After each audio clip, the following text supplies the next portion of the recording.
pandai nak describe macam mana. Faham? Sebab dia macam mana, bila lemak ni, aku boleh describe lah apa rasa ni. Kau makan kan, dia hancur dalam mulut. Dia akan bagi kau satu rasa manis lemak. Oh, dia ada manis, dia ada lemak, lepas tu dia hancur. Yeah. Oh, maksudnya kau nak dua-dua tu. Kau nak tekstur dia hancur dan kau nak lemak manis tu. Dia macam kau makan daging yang mahal lah.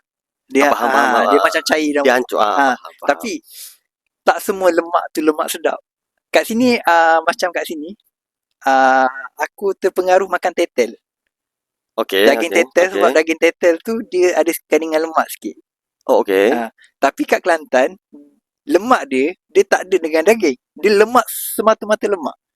Oh, faham. Kalau dekat Kelantan dia ada jual sup lemak, which is exactly sup lemak sahaja. Lemak yang terapung.